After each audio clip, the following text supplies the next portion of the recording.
오늘 하나님께서 주시는 이 말씀 가지고서 은혜가 풍성하신 하나님이라는 제목으로 함께 하나님의 말씀 나누고자 합니다. 계속해서 하나님을 아는 지식의 시리즈로 말씀을 나누고 있습니다. 하나님을 아는 지식이 우리에게 중요한 이유는 무엇일까요? 지식이 없음으로 인해서 일어나는 일을 함께 보면서 하나님을 아는 지식이 중요하구나라는 것을 깨닫기 원하는데요. 호세아서 4장 1절과 호세아서 4장 6절의 말씀을 우리 자막을 통해서 같이 함께 읽어보기 원합니다. 함께 읽겠습니다. 시작. 이스라엘 자손들아, 여호와의 말씀을 들으라.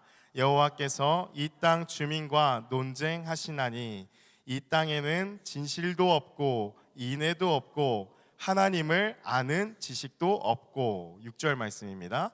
내 백성이 지식이 없으므로 망하는도다. 내가 지식을 버렸으니 나도 너를 버려 내 제사장이 되지 못하게 할 것이요, 내가 내 하나님의 율법을 잊었으니 나도 내 자녀들을 잊어버리리라. 아멘. 여러분, 참 무서운 말씀이죠. 호세아 선지자는 이스라엘 백성들이 하나님을 아는 지식이 없으므로 망한다라고 말하고 있는 것을 보게 됩니다. 하나님께서는 이 백성이 지식을 버렸으니 나도 너를 버려서 제사장이 못하게 할 것이다 라고 말씀하시면서 하나님의 율법을 잊었으니까 나도 너의 자녀들을 잊어버리겠다 라고 말씀하시는 것이죠. 우리가 이것을 적용해 보자면 하나님을 아는 지식이 중요한 이유는 무엇이냐면, 우리가 힘써 하나님을 알려고 하지 않는다면 우리의 인생은 망한다는 것입니다. 이것 때문에 하나님을 아는 지식이 중요하다라는 것이죠. 여러분, 우리가 망했다라는 표현을 많이 쓰죠. 인생이 망했다, 나라가 망했다, 심지어는 교회가 망했다라는 말도 많이 언급하는 것을 보게 됩니다. 여러분, 무엇이 망한 것입니까? 어떨 때 망한 것입니까?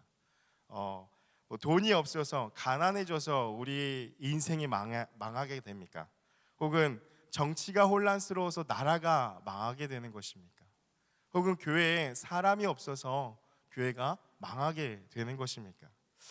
이러한 질문들의 여러 가지 타당한 논리들을 가지고서 원인이나 이유를 댈 수는 있습니다. 다 맞는 이야기입니다. 그러나 오늘 호세아서를 통해서 우리에게 말씀하고 있는 것은 무엇이냐? 하나님을 아는 지식이 없으므로 망한다라는 것입니다. 하나님을 아는 지식을 우리가 가져야 합니다. 힘써 여호와를 알아가야 합니다. 그 하나님을 알게 됨에 있어서 가장 중요한 처음에 만나는 지식이 무엇이냐? 바로 은혜입니다. 오늘 그래서 그 은혜에 대해서 함께 나누고자 하는데요. 여러분, 은혜는 무엇인가요? 은혜 하면요, 교회에서 제일 많이 쓰는 용어 중에 하나일 것입니다. 아마 사랑 다음으로 많이 쓰는 게 은혜가 아닐까, 아니면 은혜가 더 많이 쓰일 수도 있습니다. 우리가 흔히 은혜 하면은 은혜 받았습니다 라고 많이 표현하지 않습니까? 많이 씁니다. 이제 예배를 끝나고 마치시고 나가는 길에 목사님을 보시면서 오늘 은혜 받았습니다 라고 많이 이야기를 하시죠.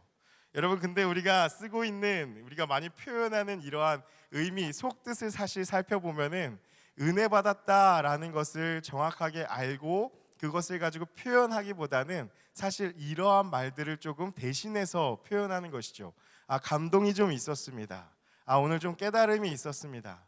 오늘 좀 어떤 말씀이 내 생각과 좀 동의가 되어서 조금 좋았습니다. 이러한 의미로도 많이 쓴다라는 것이죠. 혹은 또한 인사치레로 수고하셨습니다라는 이러한 마음을 담아서 우리가 은혜 받았습니다라고 표현하기도 합니다. 과연 이러한 뜻일까? 강준민 목사님이 쓰신 이 하나님을 아는 지식의 영광이라는 책에서 은혜에 대해서 이렇게 정의를 하고 있는데요. 은혜란 받을 자격이 전혀 없는 사람에게 값없이 거저 베푸시는 하나님의 호의입니다 라고 정의를 하고 있습니다. 여러분, 우리가 은혜라는 단어를 모르는 것이 아니죠. 알고 있습니다. 이 정의를 통해서 조금 더 살펴보면은 이 히브리어로 헤세드의 의미가 바로 이 은혜의 의미입니다. 여기서 중요한 것은 무엇이냐? 바로 자격이 전혀 없는 이라는 것이 중요한 것이죠. 자격이 있는 것이 아니라 자격 자체가 없는 것입니다. 그냥 자격 자체가 주어지지 않는 것이죠.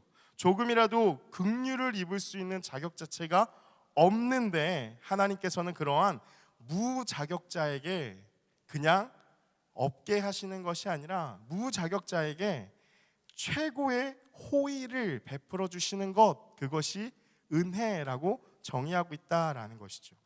여러분, 이 문장을 기억하시면서 오늘 이 에베소서의 본문의 말씀을 같이 함께 나누기 원합니다. 에베소서 1장의 이 말씀을 보시면요, 1, 2절은 인사말로 되어 있습니다. 그리고 3절에서 14절까지의 말씀이 찬양으로 되어 있고요, 15절부터는 바울의 기도로 나타나게 됩니다. 제가 개인적으로 이 본문의 말씀을 정말 잊을 수가 없는 사실 본문의 말씀입니다. 왜냐하면요, 그 신대원 때 헬라어 시험에 출제되었던 본문이 바로 이 본문이기 때문입니다. 여러분, 한번 이 3절에서 14절까지의 이 12절을 쭉 한번 읽어보시면요, 본문의 메시지가 명확하게 뭐라고 얘기하는지 한번 읽고 알기는 쉽지가 않습니다. 물론 한국어 번역에는 조금 문장이 나뉘어져 있긴 한데요, 헬라어 원문에는요, 이 3절에서 14절 12구절이 한 문장으로 되어 있습니다. 그래서 신대원 때 이 시험 문제 이게 나왔는데요, 얼마나 애를 먹었는지 모릅니다.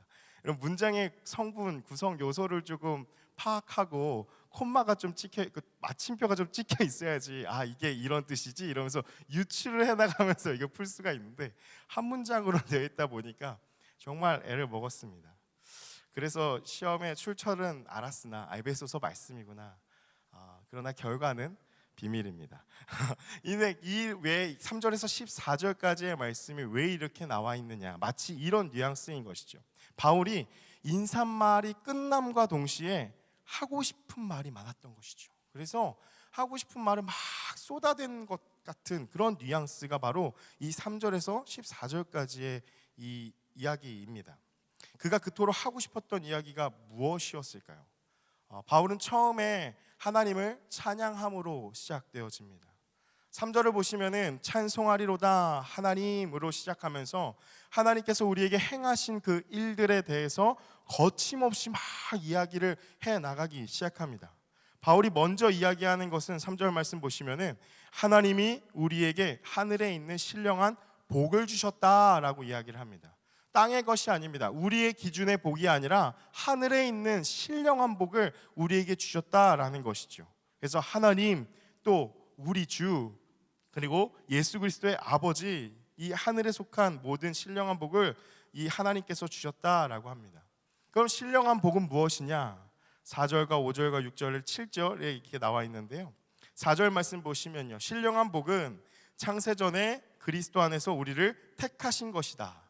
5절 말씀은 그 기쁘신 뜻대로 우리를 예정하신 것이고 그것은 예수 그리스도로 말미암아 주어진 것이다.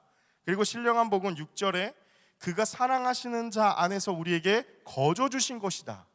그리고 7절 말씀에 그리스도 안에서 그의 은혜의 풍성함을 따라서 주신 것이다. 그래서 결론이 무엇이냐? 신령한 복은 자기의 아들들이 되게 하신 것이다 라고 이야기하고 있는 것입니다. 신령한 복은 다시 말하면 하나님의 자녀가 되게 하신 것, 하나님의 자녀가 되게 하신 그 복을 우리에게 주셨다라고 바울은 이야기하고 있는 것이죠. 이 하나님의 자녀가 된 것은, 자녀됨은 무엇이냐?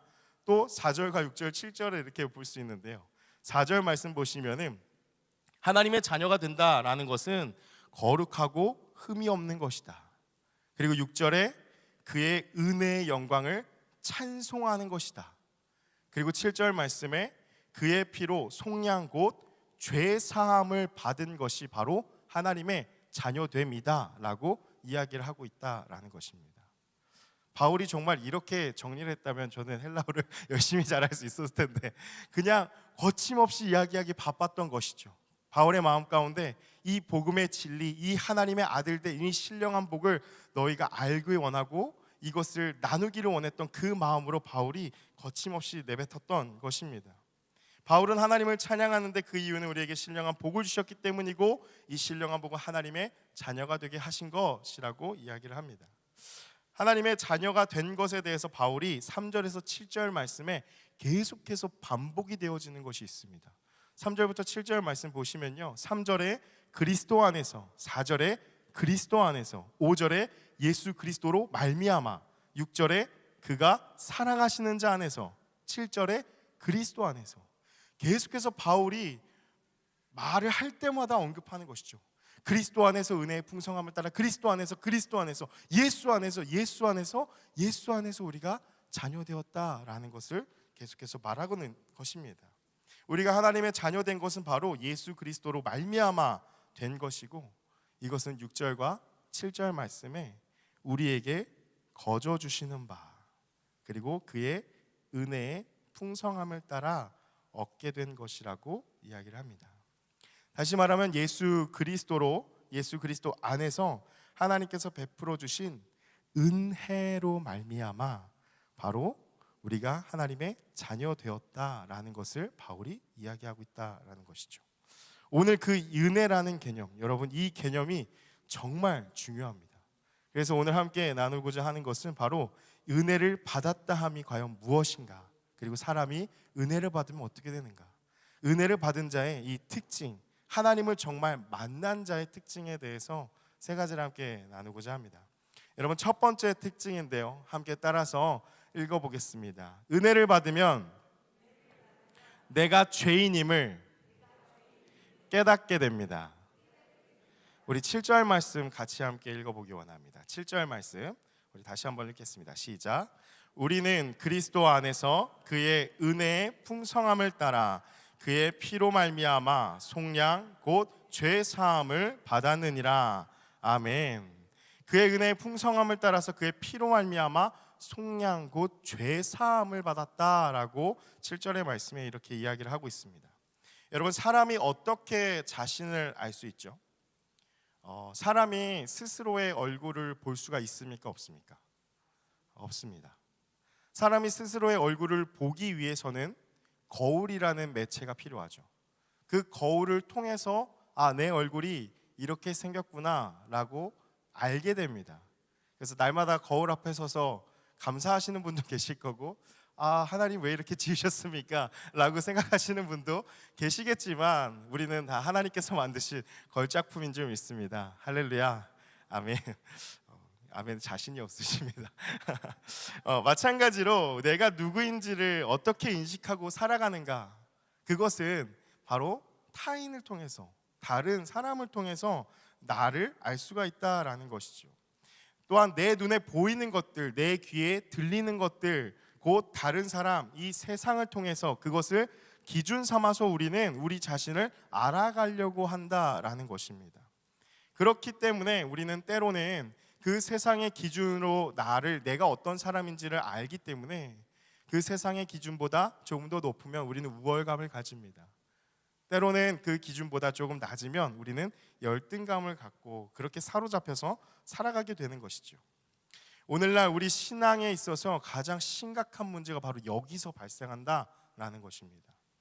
여러분, 교회를 다니고 있고 신앙의 연차가 오래되었음에도 불구하고 성경이 말하는 관점으로 나를 생각하지 않고 여전히 오랫동안 교회를 다니고 신앙에 오랫동안 연수가 찼다 할지라도 세상의 기준으로 나를 바라보고 이 세상의 기준으로 나를 인식하는 것, 세상이 말하는 그 가치 기준으로 내가 누구인지를 인식하는 것 때문에 가장 심각한 문제가 일어납니다. 마치 예수님이 말씀하신 부자 청년의 비유와 같은데요, 예수님께서는 부자가 하나님의 나라에 들어가기 어렵다고 말씀을 하셨죠. 이것은 단순히 돈이 많으면 천국에 가지 못한다, 그래서 돈을 다 버려라, 이런 의미는 아닙니다. 기독교인은 다 가난해야 된다, 이런 논리는 당연히 아닌 것이죠. 무슨 뜻인가? 부자 청년이 바라보는 관점, 그가 바라보는 기준은 세상이었다라는 것입니다. 세상의 가치관과 기준으로 자신을 바라보고 나 정도면 괜찮은, 나 정도면 의로운, 나 정도면은 자격 있는 자로 여겼다라는 것이 바로 그 청년의 문제였다라는 것이죠. 그래서 하나님께서 말씀하신 것은, 예수님께서 말씀하신 것은 부자가 하나님 나라에 들어가기가 어렵다라는 것은 그만큼 그 머릿속에 그 삶의 모든 가치관이 다 세상의 기준을 맞추고 있기 때문에 하나님 나라에 대한 갈급함이나 은혜를 모르기 때문에 들어가기가 어렵다라고 말씀하신 것입니다. 여러분, 우리 안에 이러한 마음이 바로 은혜를 경험함에 있어서 문제가 된다라는 것입니다. 아까 우리 외모 이야기를 하였는데요. 외모를 너무 잘나게 태어난 사람, 어렸을 때부터 예쁘다라는 소리를 많이 듣고 잘생겼다는 소리 많이 들을수록 우리 마음 가운데 자만심이라는 게 싹트게 되죠. 그러면서 나 정도면 괜찮아, 나 정도면, 이 정도면은 의로워라는 생각이 은연중에 자리 잡고 있고, 그것에 기대는 마음이 있다라는 것입니다. 외모뿐만입니까? 경제적인 부분도 마찬가지죠. 재력도 마찬가지입니다. 이 정도면 괜찮아, 이 정도면은 이 정도면 수준이 있는 거지라는 그러한 기대는 마음. 또 학력은 어떻습니까? 나 정도면은 이 정도 내가 학력이 있는데 라는 그러한 마음. 성품도 마찬가지죠. 이 정도 성품이면 괜찮지 하는 그러한 마음이 다 은혜를 가로막고 있는 걸림돌이 된다라는 것입니다. 여러분, 심지어는 가장 심각한 것은 신앙 안에 있어도 이게 있다라는 것이죠. 우리 집안은 믿음의 4대 5대째 6대째 집안이야 라는 그러한 한 가지가 하나님의 은혜를 가로막고 있는 걸림돌이 될 수 있다라는 것입니다. 사랑하는 여러분, 사람이 은혜를 받으면 하나님 앞에 서게 됩니다. 우리를 지으신 하나님 앞에 서게 되었을 때에 우리는 비로소 진짜 내가 누구인지를 알게 된다라는 것이죠. 세상의 어떠한 기준으로 나는 이런 사람이야, 나는 누구인가, 세상의 어떠한 기준으로 나는 그것을 생각하고 있었지만 그것은 다 가짜라는 것이죠. 하나님 앞에 서게 됐을 때 우리 자신을 누구인지, 어떤 존재인지를 깨닫게 되어진다라는 것입니다. 어떤 존재입니까? 바울은 오늘 에베소서에서 이렇게 이야기하고 있습니다. 4절과 5절 말씀을 우리 같이 함께 다시 한번 읽어보기 원합니다. 시작. 곧 창세전에 그리스도 안에서 우리를 택하사 우리로 사랑 안에서 그 앞에 거룩하고 흠이 없게 하시려고 그 기쁘신 뜻대로 우리를 예정하사 예수 그리스도로 말미암아 자기의 아들들이 되게 하셨으니. 아멘. 창세전에 그리스도 안에서 우리를 택하셨다고 말씀하시고 그의 기쁘신 뜻대로 우리를 예정하셨다라고 말씀하고 있습니다. 이 구절들이 은혜의 특징에 대해서 중요하게 나타내고 있는 구절입니다. 시편의 말씀 안에서도 바라볼 수 있게 되는데요. 시편 139편 16절의 말씀인데요. 우리 다시 한번 같이 자막을 통해서 읽어보겠습니다. 시작. 내 형질이 이루어지기 전에 주의 눈이 보셨으며 나를 위하여 정한 날이 하루도 되기 전에 주의 책에 다 기록이 되었나이다. 아멘. 우리의 형질이 이루어지기도 전에, 우리의 존재 자체가 이 땅 가운데 성립되기도 전에, 세워지기도 전에, 온 우주 만물이 그분의 손에 지음바 되기도 전에 우리는 하나님께서 그리스도 안에서 작정하신 하나님의 자녀라는 것이죠. 우리가 하나님의 자녀됨에 있어서 이 말씀은 다시 한번 말하자면 어떤 공로가 있냐? 결코 없다라는 것입니다. 어떤 외모가 잘났기 때문에, 내가 어디에 기댈 수 있는 마음들이 있기 때문에 하나님께서 그것을 보시고서 우리를 사랑하여 주시고 자녀를 삼아 주셨나? 그렇게 절대 말할 수 없도록 이야기하고 있는 것이 무엇입니까? 이 온 우주 만물이 조성되기도 전에 하나님께서는 그리스도 안에서 우리를 작정하셔서 하나님의 자녀로 삼으셨다라는 것입니다. 아까 드린 그 은혜에 대해서, 말씀드린 은혜에 대해서 다시 생각해 보면요, 은혜란 받을 자격이 전혀 없는 사람에게 값없이 거저 베풀어 주신 하나님의 호의라고 이야기를 하죠. 여러분, 이 개념을 정말 잘 기억하셔야 합니다. 하나님께서 우리를 그분의 자녀로 택하셨을 때, 우리가 은혜를 받았을 때, 하나님 앞에 서게 되었을 때 우리가 깨닫게 되어지는 것은 무엇이냐? 우리가 죄인이라는 것을 깨닫게 되어진다라는 것입니다. 세상의 기준으로 우리를 놓고 봤을 때는 잘생긴 사람, 못생긴 사람, 돈이 많은 사람, 없는 사람, 이러한 기준들로 우리 스스로를 인식할 수 있지만 이것은 가짜 허구라는 것이죠. 하나님 앞에 우리가 섰을 때에 우리를 하나님께서 깨닫게 하시는데 누구인지를 깨닫게 하시느냐? 죄인인 것을 깨닫게 하신다라는 것입니다. 여러분, 우리는 죄인입니다. 우리는 욕을 먹고 벌을 받아야 할 사람이라는 것입니다. 여러분, 그렇다면 그런 자에게 욕을 하지 않는 것만으로도 감사한 것 아닙니까? 그리고 또한 그런 자에게 벌을 주지 않은 것만으로도 그것이 은혜 아닙니까? 그러나 하나님의 은혜는 어떠한가? 아까 그 문장 보시면요, 은혜를 받을 자격이 전혀 없는 사람에게 값없이 거저 베푸신 하나님의 호의라는 것인데, 그냥 벌을 안 하셔도 되고 하나님께서 책망하지 않으신 것만으로도 감사하고 은혜인 것인데, 하나님께서는 여기서 한 발자국 더 나아가서 하나님께서는 이런 자에게 주실 수 있는 최고의 것을 우리에게 부어주시는다라는 것입니다. 이것이 은혜라는 것입니다. 사랑하는 여러분, 하나님 앞에 서면 주님은 순결하신 분이시기 때문에 우리의 죄가 다 드러납니다. 나의 형편없음이 드러나게 됩니다. 죄인이라는 것은 이러한 부족함이 있다라는 것이죠. 사랑하는 여러분, 세상에 부족함이 없는 자 있습니까? 세상에 어떤 사람이 은혜가 필요 없는 사람이 있겠습니까? 여러분, 우리가 지금 오늘 하루를 살아가는 것, 지금 내가 이 자리에 앉아 있는 것 자체가 사실 기적이고 은혜입니다. 여러분, 잠을 자고 일어날 수 있는 것도 은혜죠. 일어나서 우리가 팔, 다리, 허리를 자유롭게 움직일 수 있는 것 엄청 큰 은혜입니다. 밥을 잘 먹을 수 있는 것도 은혜고, 밥 먹고 소화시킬 수 있는 것도 은혜입니다. 소화가 안 돼서 힘들어하시는 분도 많으시지 않습니까? 소화가 잘 돼서 배변 활동을 잘 할 수 있는 것도 은혜고, 그래서 우리의 건강한 몸을 잘 갖고서 일을 할 수 있는 것도 은혜입니다. 일을 할 때에 지혜를 주셔서 그 일들을 잘 감당할 수 있다는 것, 모든 것이 다 은혜라는 것입니다. 우리의 삶에 이런 하나하나가 사실 기적이요 은혜입니다. 사랑하는 여러분, 은혜가 임하면 내가 죄인임을 고백하게 됩니다. 내가 괜찮은 사람이 아니라 하나님의 은혜가 없이는 단 한순간도 살아갈 수 없는 철저하게 무능력한 존재라는 것을 깨닫게 되어지고 고백하게 된다라는 것입니다. 두 번째 특징입니다. 두 번째는 한번 따라해서 고백하겠습니다. 은혜를 받으면 찬송이 넘치게 됩니다. 6절의 말씀인데요, 우리 6절 말씀 다시 한번 같이 읽겠습니다. 시작. 이는 그가 사랑하시는 자 안에서 우리에게 거저 주시는 바 그의 은혜의 영광을 찬송하게 하려는 것이라. 아멘. 은혜가 임하면 내가 죄인인 것을 깨닫게 되어집니다. 모든 것이 다 하나님의 은혜 가운데 내가 살아가고 있다라는 것이 깨달아진다면 그 사람은 겸손할 수밖에 없습니다.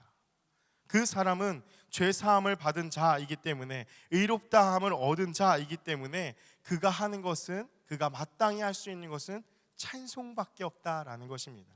시편 33편 1절의 말씀인데요, 이렇게 이야기를 하고 있습니다. 너희 의인들아 여호와를 즐거워하라. 찬송은 정직한 자들이 마땅히 할 바로다. 아멘. 여러분, 은혜 받은 자가 고백할 수 있는 것은 은혜에 대한 감사함뿐입니다. 그리고 나에게 행하신 그 하나님의 놀라운 일들을 고백하고 하나님을 높이고자 하는 그 마음으로 충만해지는 것, 그것이 은혜 받은 자의 특징이라는 것입니다. 입술에서 결코 찬양이 떠나지 않는 자, 감사가 떠나지 않는 자, 그것이 은혜 받은 자의 두 번째 특징이라는 것이죠. 여러분, 이것이 잘 나타나는 것이 복음서인데요, 복음서를 여러분 잘 보시면요, 예수님이 가난한 자, 병든 자, 소외된 자들을 만나십니다. 그리고 그들을 고쳐주십니다. 그리고 그들을 회복시켜 주십니다. 그렇게 예수님을 만난 자들, 회복이 된 자들, 고침을 받은 자들, 치유되고 회복된 자들, 그것을 바라보게 된 자들도 일제히 하게 되는 반응이 있습니다. 사복음서에 다 기록이 되어져 있는데요, 특별히 누가복음에 조금 더 기록이 되어져 있습니다. 그들의 공통적인 반응이 뭔지 아십니까? 다 하나님께 영광을 돌립니다. 다 하나님께 영광을 돌리며 라는 고백입니다. 하나님께서, 예수님께서 나타나셔서 어떠한 기적과 이사를 베푸시고 그들의 몸을 회복시키시고 어떠한 문제를 해결하셨을 때에, 은혜를 입게 되었을 때에 그들의 공통적인 반응이 다 하나님께 영광을 돌리는 것, 찬양하는 것이었다라는 것입니다. 은혜 받은 자들의 특징은 찬송이 입에서 떠나지 않는다는 것입니다. 여러분, 바울은 심지어 옥중에서도 찬양하지 않았습니까? 찬양할 때에 옥문이, 그 땅이 진동하고 하나님의 은혜를 또한 더 경험하게 되는 일들이 일어났다라는 것입니다. 날 구원해 주신 하나님, 죄악과 어둠의 권세 나를 해방시켜 주신 하나님에 대한 감사와 찬양이 넘쳐 흐르는 것입니다. 사랑하는 여러분, 여러분의 입술 가운데에 하나님을 향한 감사가, 찬송이, 하나님을 높이고자 하는 마음이 멈추어졌습니까? 여러분, 이것은 대단히 심각한 문제입니다. 은혜를 잃어버린 것입니다. 내 자아가 여전히 나를 지배하고 있는 것입니다. 우리의 입술에서 감사가 멈추면 안 됩니다. 찬송이 멈추면 안 됩니다. 나의 죄를 씻겨주신 주님의 그 사랑에 대한 감격의 눈물이 말라서는 결코 안 된다라는 것입니다. 우리 마지막으로 세 번째 특징인데요, 함께 따라서 고백하겠습니다. 은혜를 받으면 영적으로 성숙해집니다. 우리 4절의 말씀을 다시 한번 읽어보기 원합니다. 4절 말씀 함께 읽겠습니다. 시작. 곧 창세전에 그리스도 안에서 우리를 택하사 우리로 사랑 안에서 그 앞에 거룩하고 흠이 없게 하시려고. 아멘. 성숙해진다라는 것은 철든다라고도 표현을 할 수 있습니다. 여러분, 철이 든다, 성숙해진다라는 것은 타인의 마음을 헤아릴 수 있게 된다라는 의미이기도 하지요. 타인을 의지하기보다는 스스로 서는 것이 바로 성숙함인 것이죠. 그래서 영적으로 성숙해진다라는 것은 하나님의 마음을 헤아릴 수 있게 되고 그 하나님 앞에 홀로 스스로 서게 된다라는 것입니다. 여러분, 그렇게 되기 위해서 어떠한 과정이 일어나게 되는가? 처음에 복음에 대해서, 하나님에 대해서 듣게 되죠.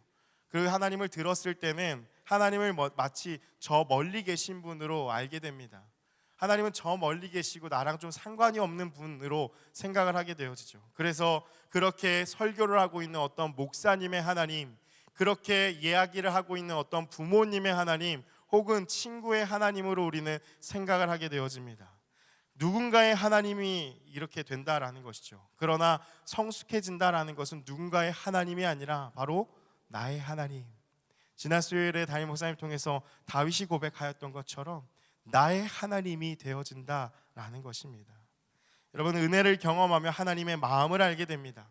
하나님이 원하시는 대로 살아가고자 하는 거룩한 열망이 우리 마음 가운데 일어나게 된다라는 것입니다.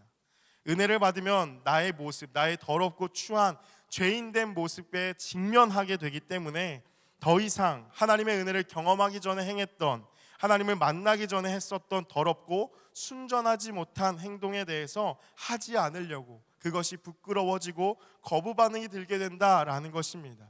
하나님의 은혜를 정말 경험했다면 그 은혜를 받은 자의 특징은 더 이상 죄에 대해서 좋은 마음, 죄에 대해서 호의적인 마음을 품지 못하게 된다라는 것입니다. 로마서 6장 14절, 15절이 이렇게 이야기를 하고 있습니다. 우리 자막을 통해서 같이 함께 읽겠습니다. 시작. 죄가 너희를 주장하지 못하리니 이는 너희가 법 아래에 있지 아니하고 은혜 아래에 있음이라. 15절. 그런즉 어찌하리요? 우리가 법 아래에 있지 아니하고 은혜 아래에 있으니 죄를 지으리요? 그럴 수 없느니라. 아멘. 우리가 은혜 아래에 있으니 죄를 지으리요? 그럴 수 없느니라 라고 바울은 로마서를 통해서 이야기하고 있는 것입니다. 이것이 은혜 받은 자의 당연한 반응, 특징이라는 것이죠. 죄와 결코 은혜가 공존할 수 없다라는 것입니다. 청교도의 존 오웬이 죄와 은혜의 지배라는 책에서 이렇게 이야기를 합니다. 죄는 은혜 아래에 있는 사람들을 지배할 수 없습니다. 은혜의 능력은 죄의 권세를 끌어내려 파괴시킨 사람들에게 전해지고 시행될 것입니다. 여러분, 우리 안에 은혜의 그 능력, 하나님 앞에 은혜가 충만하다면, 그 하나님의 은혜가 풍성하신 그 하나님의 은혜를 우리가 충만하게 받았다면 일어나게 되는 세 번째 특징은 무엇이냐? 더 이상 죄를 멀리하게 되고 나의 하나님으로 고백하며 영적으로 성숙해지는 거룩하고 흠이 없는 삶을 향하여 달려가게 된다라는 것입니다. 사랑하는 여러분, 말씀을 마무리합니다. 예수님과 제자들의 관계 안에서도 이 은혜의 소중함을 알게 되는데요. 예수님의 제자들은 3년간 예수님과 동행을 하였죠.